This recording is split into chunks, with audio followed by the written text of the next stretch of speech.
स्वागत दोस्तों, आगे के आगे सामने होते हुए चलेंगे। सबसे पहले सबसे बड़ी डिटेल आपको बताएंगे दोस्तों, नीतीश कुमार ने भारतीय जनता पार्टी के प्रस्ताव पर मारी है लात। बताएंगे कैसे लॉलीपॉप पकड़ाने की कोशिश कर रही थी भारतीय जनता पार्टी दोस्तों, और इसके बाद नीतीश कुमार ने बता दिया बीजेपी को कि नहीं लेंगे कोई ऐसा पोस्ट जिसकी नहीं है कोई वैल्यू। बताएंगे डिटेल में क्या है पूरी अपडेट दोस्तों, इसी के साथ में चलेंगे एक और बड़ी खबर की तरफ, जहां पर ममता बनर्जी को अध्यक्ष के पोस्ट से हटाए जाने की जानकारी मिलने के बाद ममता बनर्जी ने एक दो नहीं बल्कि 7 विधायकों को पार्टी से बाहर का रास्ता दिखाया है दोस्तों। बताएंगे कैसे सत्ता का संघर्ष चल रहा है पार्टी के अंदर और कौन कौन से नेता हटाए गए हैं दोस्तों। इसी के साथ में भारतीय जनता पार्टी के मुख्यमंत्री जमीन के मामले को लेकर फंसे तो कांग्रेस पार्टी ने एक के बाद एक जोरदार निशाना साधा है दोस्तों। बताएंगे कौन कौन से गंभीर आरोप लगाए गए हैं। इसी के साथ में विपक्ष के एक बड़े नेता और विधायक अचानक से गिरफ्तार कर लिए गए हैं दोस्तों, और एक एक करके चलेंगे आज की सारी बड़ी खबरों की तरफ। लेकिन उससे पहले अगर आप भी मानते हैं कि अब 2/3 का आंकड़ा जुटाने की कोशिश में लगी भारतीय जनता पार्टी को नीतीश कुमार नहीं दे दिया तगड़ा झटका, तो इस वीडियो को लाइक करके लाल बटन दबाकर चैनल को सब्सक्राइब करके बेल आइकन दबाकर कमेंट बॉक्स में अपनी राय जरूर लिखकर बताएगा दोस्तों। चलते हैं सबसे पहले सबसे बड़ी ब्रेकिंग न्यूज अपडेट की तरफ, जहां पर मॉनसून सत्र से पहले भारतीय जनता पार्टी 2/3 सांसदों का समर्थन जुटाकर परिसीमन का कानून पास कराने के लिए पूरी तरीके से साम दाम दंड भेद का इस्तेमाल कर रही है दोस्तों, और अलग अलग पार्टियों के सांसद तोड़े जा रहे हैं, चाहे तृणमूल कांग्रेस हो या फिर शिवसेना यूबीटी हो या फिर आम आदमी पार्टी हो दोस्तों। ऐसे में नीतीश कुमार ने बीजेपी को एक ऐसा तगड़ा झटका दिया है दोस्तों, जिसे नीतीश कुमार ने बता दिया है कि भारतीय जनता पार्टी के द्वारा नीतीश कुमार को अगर कोई लॉलीपॉप वाला पोस्ट दिया जाएगा तो वो उसे कतई बर्दाश्त नहीं करेंगे और कतई स्वीकार नहीं करेंगे, बल्कि उन्होंने भारतीय जनता पार्टी को क्लियर कट मैसेज भी दे दिया है दोस्तों। जो बड़ी अपडेट है वो ये कि बिहार के मुख्यमंत्री नीतीश कुमार को मुख्यमंत्री के पोस्ट से हटाया गया, इसके बाद इनको राज्यसभा का सांसद बनाया गया दोस्तों। लोगों को लगा कि राज्यसभा का सांसद बन रहे हैं तो कम से कम इनको मंत्री बनाया जाएगा, और कई लोग तो दावा कर रहे थे कि कम से कम उपराष्ट्रपति तो बनाया ही जाएगा। लेकिन नीतीश कुमार के राज्यसभा में गए हुए लगभग 4 महीने हो गए दोस्तों, लेकिन अभी तक नीतीश कुमार को लेकर कुछ भी क्लियर कट नहीं बताया गया है कि नीतीश कुमार की केंद्र में क्या भूमिका है। केवल राज्यसभा के सांसद है नीतीश कुमार दोस्तों, इससे बड़ी उनकी कोई भूमिका नहीं है, ना तो वो मंत्री है और ना ही राज्यसभा के सभापति या उपसभापति बन पाए हैं दोस्तों। ऐसे में नीतीश कुमार को एकदम हल्के में केवल राज्यसभा का सांसद मात्र बनाया गया है दोस्तों, इसे इतर कोई बड़ा पोस्ट नहीं दिया गया, जबकि नीतीश कुमार मुख्यमंत्री जैसा बड़ा पोस्ट छोड़कर आए हैं दोस्तों, और केवल राज्यसभा का सांसद बनने तो नहीं आए होंगे, ये बात तो सब मानते हैं दोस्तों। ऐसे में उनसे कोई बड़ा पोस्ट वादा किया गया है जो नहीं दे रही है भारतीय जनता पार्टी, और इसके बदले में कोई हल्का पोस्ट देकर नीतीश कुमार को जैसे तैसे केवल कुछ एक सस्ते पोस्ट के इर्द गिर्द रोकने की कोशिश कर रही है दोस्तों। कुछ ऐसा ही मामला सामने आता है जहां पर नीतीश कुमार रेलवे की पार्लियामेंट्री स्टैंडिंग कमेटी का हिस्सा नहीं बनेंगे। उन्होंने साफ तौर पर यह बात बोल दी है दोस्तों। लोकसभा के सेक्रेटेरिएट की ओर से एक नोटिस जारी किया गया था, इसमें नीतीश कुमार को रेलवे की स्टैंडिंग कमेटी में नॉमिनेट किया गया था, यानी उनको स्टैंडिंग कमेटी का मेंबर बनाया गया था दोस्तों, और उनका काम होता है कि स्टैंडिंग कमेटी के काम में अपने अनुभव को साझा करते, जिसे लोकसभा के द्वारा जारी किया गया दोस्तों। एक तरीके से लोकसभा में यह पोस्ट देकर नीतीश कुमार को सस्ते में रोकने की कोशिश की जा रही थी दोस्तों, और जो बड़ा पोस्ट वादा किया गया था उसकी जगह इस पोस्ट मात्र पर रोकने की कोशिश की जा रही थी। लेकिन नीतीश कुमार के विरोध के बाद, नीतीश कुमार के मना करने के बाद जो नोटिफिकेशन जारी किया गया था दोस्तों उसे वापस ले लिया गया है, और लोकसभा के बुलेटिन पार्ट 2 तारीख 4 छठा महीना 2026 के पैरा नंबर 5267 के जरिए नोटिफाई किया गया था, जिसे वापस ले लिया गया है। गौरतलब है कि नीतीश कुमार अप्रैल महीने में राज्यसभा का सांसद बने थे दोस्तों, और अभी जून खत्म होने को है, लेकिन कोई बड़ा पोस्ट इनको नहीं मिला है, और बीजेपी ऐसा पोस्ट देने की कोशिश कर रही थी जो कभी भी कोई भी बड़ा नेता स्वीकार नहीं करता, चाहे पूर्व प्रधानमंत्री मनमोहन सिंह हो, जिनको कमेटी का सदस्य बनाने की कई बार कोशिश की गई, उन्होंने इस कमेटी का सदस्य बनने से मना कर दिया दोस्तों। ऐसा ही सोनिया गांधी ने भी फैसला लिया था, और यहां तक कि पूर्व प्रधानमंत्री अटल बिहारी वाजपेयी ने भी बीजेपी की सत्ता जाने के बाद कमेटी का सदस्य बनने से मना कर दिया था। स्टैंडिंग कमेटी का सदस्य बड़े नेता अमूमन नहीं बनना चाहते हैं दोस्तों। ऐसे में ये सब जानने के बावजूद भारतीय जनता पार्टी नीतीश कुमार को यह ऑफर क्यों कर रही थी दोस्तों, इससे पता चलता है कि कहीं ना कहीं नीतीश कुमार को केंद्र की राजनीति में लेकर आया गया है, लेकिन उनको कोई बड़ा पोस्ट नहीं देकर बीजेपी जनता दल यूनाइटेड के कार्यकर्ताओं का अपमान कर रही है। एक तो मुख्यमंत्री का जो बड़ा पोस्ट था वो भी बीजेपी ने छीन लिया। आप लोग इस पर अपनी राय जरूर लिखकर बताएगा दोस्तों। जेडीयू के लोगों के लिए क्लियर कट मैसेज है कि नीतीश कुमार का अपमान हुआ है। साथ साथ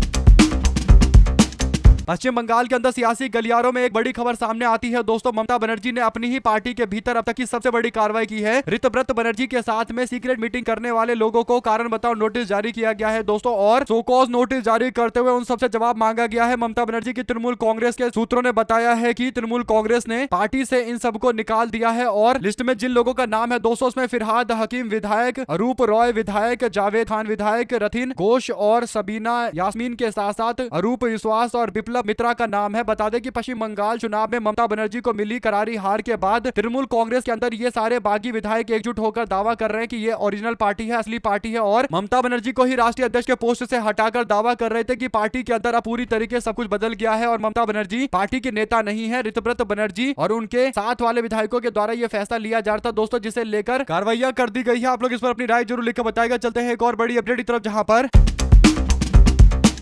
उज्जैन में मोहन यादव के परिवार ने धोखाधड़ी से खरीदी हैं कई सारे प्लॉट और जमीनें। कांग्रेस पार्टी बोली, कहा राम मंदिर के बाद अब महाकाल उज्जैन के अंदर भी बीजेपी के नेताओं ने लूट मचाई है। दोस्तों रिपोर्ट के अनुसार सीएम बनने के बाद मोहन यादव और उनके परिवार ने दिसंबर 2023 से 2025 तक उज्जैन में 137 प्लॉट यानी 168 एकड़ जमीन करीब 45 करोड़ रुपए की खरीदी है दोस्तों, जिसको लेकर कांग्रेस ने मोहन यादव से इस्तीफे की मांग की है। इंडियन एक्सप्रेस की एक जांच रिपोर्ट में मध्य प्रदेश के मुख्यमंत्री मोहन यादव के परिवार को लेकर दावा किया गया है। रिपोर्ट के मुताबिक उज्जैन में बड़े इंफ्रास्ट्रक्चर पुश और जमीन के लैंड यूज चेंज यानी LUC के बीच मुख्यमंत्री मोहन यादव और उनके परिवार उनसे जुड़ी रियल एस्टेट की कंपनी 2021 से अब तक 253 एकड़ जमीन खरीदी है। दोस्तों रिपोर्ट के अनुसार सीएम बनने के बाद दिसंबर 2023 से 2025 तक परिवार ने उज्जैन में 137 प्लॉट यानी 168 एकड़ जमीन खरीदी जो 45 करोड़ की है और इसमें उनकी पत्नी, उनके बेटे की पत्नी, भाभी और भाई के साथ साथ भतीजे और चचेरे भाइयों का नाम सामने आया है। इंडियन एक्सप्रेस ने दावा किया है कि इनमें बड़ी संख्या में जमीनें उन इलाकों के अंदर खरीदी गई है जहां पर सड़क परियोजना, हाईवे अपग्रेड और मास्टर प्लान के तहत लैंड यूज चेंज किया गया, यानी जहां पर पहले खेती बाड़ी होता था वहां पर रहने के लिए जमीन पर घर बनाने की इजाजत दी गई, यानी एग्रीकल्चर से खेती बाड़ी से रहने के लिए यानी आवासीय और कमर्शियल यानी बिजनेस करने के लिए जमीन का इस्तेमाल करने की इजाजत दी गई, यानी लैंड यूज चेंज किया गया और इसका फायदा मोहन यादव परिवार को साफ तौर पर मिला है। दोस्तों रणदीप सिंह सुरजेवाला ने इस पूरे मामले को लेकर टिप्पणी की है और रणदीप सुरजेवाला कहते हैं कि भगवान राम के मंदिर में लूट के बाद अब महाकाल उज्जैन के अंदर भी मची है लूट। जो मुनाफा कमा सके तो खुलकर कमाई की छूट, सरकार की जिम्मेदारी बनाम व्यक्तिगत हितों के टकराव का इसे बड़ा मामला और सबूत क्या हो सकता है, जो इंडियन एक्सप्रेस की रिपोर्ट में खुलासा किया गया है, इन्वेस्टिगेशन में खुलासा किया गया है। श्री मोहन यादव का इस्तीफा कब होगा, सुप्रीम कोर्ट के सिटिंग जज के हितों में टकराव की जांच कब होगी, कुल मिलाकर सिटिंग जज से मामले की जांच की मांग की जा रही है। साथ साथ दोस्तों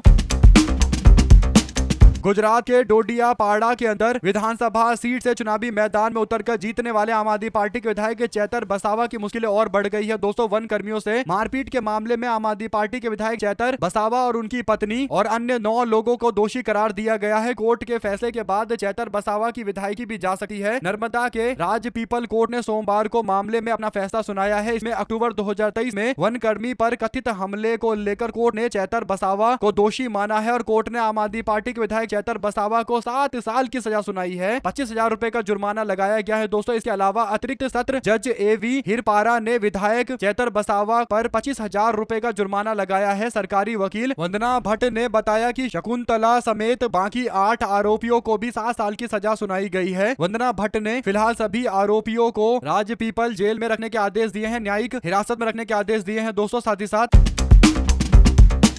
उत्तर प्रदेश के अंदर साल 2027 के होने वाले विधानसभा चुनाव को लेकर बहुजन समाज पार्टी के अध्यक्ष और पूर्व मुख्यमंत्री मायावती ने इस साल ब्राह्मण समुदाय को साधने का प्रयास किया है। वे समुदाय से संपर्क साधते हुए दलित ब्राह्मण सामाजिक गठबंधन को फिर से मजबूत करने की कोशिश कर रही है। दोस्तों इसी फॉर्मूले के दम पर बसपा ने 2007 में अपने दम पर बहुमत हासिल किया था। दोस्तों मायावती ने सोमवार को एक पर पोस्ट किया और दावा किया कि बसपा द्वारा उम्मीदवारों के चयन में उच्च जाति समुदाय विशेष रूप से ब्राह्मण समुदाय के लोगों को प्रतिनिधित्व दिया जाएगा और जिस तरीके से भारतीय जनता पार्टी और अन्य विपक्षी पार्टी की सरकार में उनके साथ अन्याय हो रहा है, समुदाय को एक तरीके से न्याय दिलाने के लिए और प्रतिनिधित्व देने के लिए बसपा ने वादा किया है। उन्होंने पोस्ट में कहा कि जब से बसपा ने उच्च जाति समुदाय विशेषकर ब्राह्मणों की भागीदारी को ध्यान में रखते हुए उम्मीदवारों के चयन करना शुरू किया है, तब से विपक्षी दल विशेष रूप से समाजवादी पार्टी स्पष्ट बेचैनी में है। उनको डर है कि ब्राह्मण समाज और बसपा एकजुट होकर 2007 को रिपीट कर देंगे। मायावती ने उम्मीद जताई है कि 2027 के विधानसभा चुनाव में जीत हासिल करेंगे और ब्राह्मण समुदाय के हित केवल बसपा में ही सुरक्षित है। ब्राह्मण वोट बैंक पर पूरी तरीके से बसपा की नजर है। दोस्तों और खुलकर मायावती जी ने कहा है कि वो ज्यादा से ज्यादा प्रतिनिधित्व देंगी और समुदाय को पूरा सम्मान मिलेगा, मान सम्मान दिया जाएगा। ऐसे में अब देखना ये होगा कि उत्तर प्रदेश के अंदर जिस तरीके से भाजपा के शासनकाल के दौरान ब्राह्मण समाज के हितों के खिलाफ काम हो रहा है और मायावती चाहती है कि ब्राह्मण समाज के लोग उनका समर्थन करें और वो 2007 को रिपीट करे, क्या उसी समीकरण के तहत आगे बढ़ेंगे। जो भी अपडेट इससे जुड़ी आती रहेगी दोस्तों आप लगातार पहुंचाएंगे। साथ साथ चलते हैं एक और बड़ी अपडेट की तरफ, जहां पर भारतीय जनता पार्टी के वरिष्ठ नेता जॉर्ज कुरियन ने मंगलवार को अल्पसंख्यक मामलों और मत्स्य पालन राज्य मंत्री के पोस्ट से इस्तीफा दे दिया है। दोस्तों, उनका 6 साल का राज्यसभा का कार्यकाल पूरा हो गया था और बीजेपी ने इनको राज्यसभा भेजने से मना कर दिया। यानी एकमात्र बीजेपी की सरकार में ईसाई मंत्री थे दोस्तों, यानी क्रिश्चियन मंत्री थे, जिनको अब बीजेपी मंत्री के पोस्ट पर नहीं रखना चाहती और राष्ट्रपति भवन ने आदेश जारी करते हुए इस्तीफे को स्वीकार कर लिया है। प्रधानमंत्री नरेंद्र मोदी की अनुशंसा के बाद ये कार्रवाई की गई है। दोस्तों, 65 साल के कुरियन अगस्त 2024 में मोदी सरकार के तीसरे कैबिनेट के अंदर मंत्री बनते हैं। दोस्तों, तब दावा किया जाता है कि अल्पसंख्यक समाज यानी ईसाई समाज के लोगों को प्रतिनिधित्व दिया जा रहा है, लेकिन सबको पता था कि ये केवल और केवल इसलिए हो रहा है ताकि आने वाले 2026 के केरल के चुनाव में भारतीय जनता पार्टी को क्रिश्चियन समाज का वोट मिल सके। दोस्तों, एक तरीके से क्रिश्चियन समुदाय को साधने के लिए बीजेपी ने इन प्रयासों को आगे बढ़ाया और जॉर्ज कुरियन को मंत्री बनाया, लेकिन बाद में पता चला कि अब तो केरल का चुनाव हार गए हैं, तो फिर इनको मंत्री रखकर फायदा क्या है। तो बीजेपी ने अब इनका मंत्री के पोस्ट से इस्तीफा ले लिया है। दोस्तों, यानी काम निकाल रहे थे, केवल क्रिश्चियन समाज का वोट नहीं मिला तो अब मंत्री रखने का भी कोई फायदा नहीं है। यानी बीजेपी की सरकार में अल्पसंख्यक मंत्रालय के नाम पर अगर आप देखेंगे या अल्पसंख्यक मंत्री के तौर पर देखेंगे तो अब ना तो कोई मुस्लिम समुदाय का ना कोई ईसाई समुदाय का बीजेपी सरकार में मंत्री है। दोस्तों, इससे पता चलता है कि ईसाई समुदाय और मुस्लिम समुदाय के साथ साथ जो सिख समुदाय है उसे लेकर भाजपा की क्या मानसिकता है अल्पसंख्यक समाज को लेकर। दोस्तों, साथ ही साथ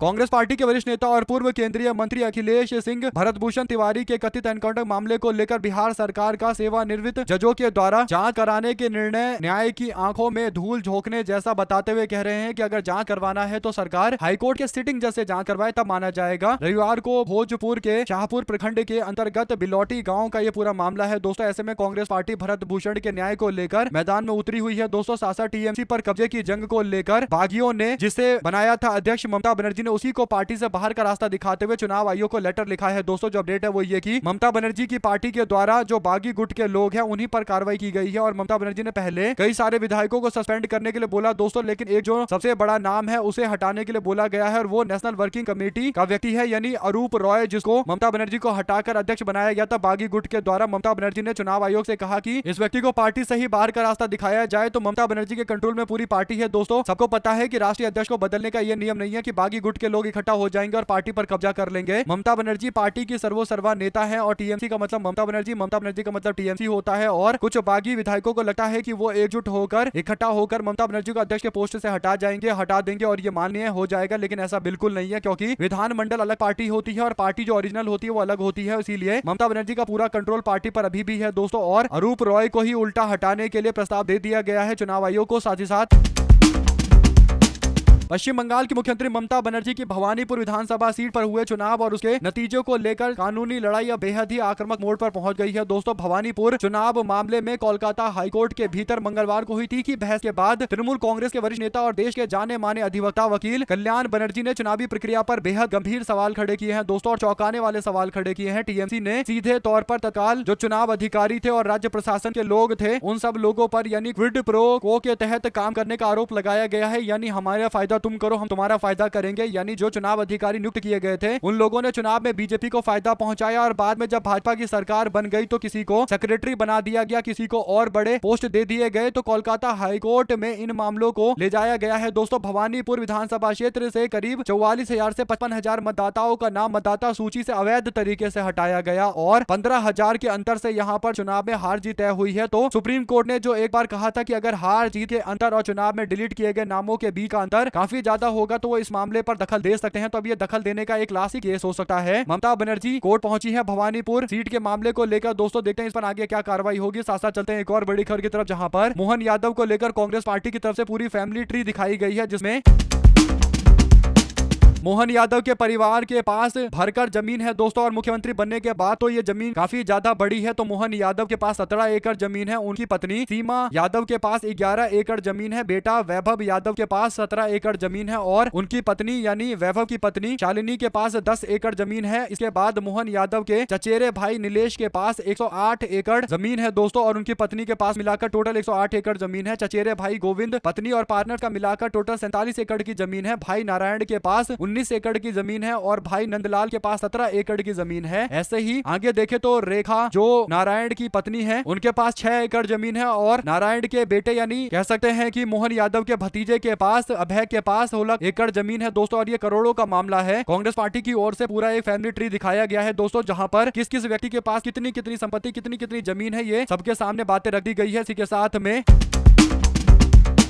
क्या केरल की तरह कांग्रेस पार्टी पंजाब के अंदर भी वो फॉर्मूला लागू करने जा रही है दोस्तों, जिस फॉर्मूले के तहत कांग्रेस पार्टी को बड़ी सफलता मिली है और पार्टी में मुख्यमंत्री पद को लेकर कोई दावेदारी बहुत ज्यादा तीखी नहीं हुई और पार्टी ने वीडी सतीशन को अपना मुख्यमंत्री बना दिया दोस्तों। यानी जो फॉर्मूला था कांग्रेस पार्टी ने केरल में इस्तेमाल किया था वो ये कि केरल के अंदर कोई भी सांसद विधायकी का चुनाव नहीं लड़ेगा। यानी अगर कोई सांसदी का चुनाव लड़ चुका है और जीत चुका है तो पार्टी का वो सांसद बना रहेगा, उसको विधायकी का चुनाव नहीं लड़ने दिया जाएगा। यानी एक बार में केवल एक पोस्ट पर ही चुनाव लड़वाया जाएगा। अगर ऐसा होता है पंजाब में ये नियम लागू होगा तो रणजीत सिंह चन्नी और रंधावा के साथ साथ राजा वड़िंग तीनों के तीनों नेता क्योंकि सांसद है तो वो विधायकी का चुनाव नहीं लड़ेंगे दोस्तों। प्रताप सिंह बाजवा विधानसभा का चुनाव लड़ सकते हैं। तो अब देखना होगा कि कांग्रेस पार्टी जो फॉर्मूला केरल में अप्लाई किया था और जिसका फायदा पार्टी को मिला था तो क्या उसी के इर्द गिर्द पार्टी आगे बढ़ेगी या फिर कुछ नए फॉर्मूले पंजाब के हिसाब से किए जाएंगे, बदले जाएंगे। क्योंकि 5 लोगों की दावेदारी है दोस्तों। राज्य के राजनीति में 5 सबसे बड़े नेता और गुट माने जाते हैं पंजाब में और इन्हीं को एकजुट रखना कांग्रेस पार्टी के लिए चुनौती है। साथ ही साथ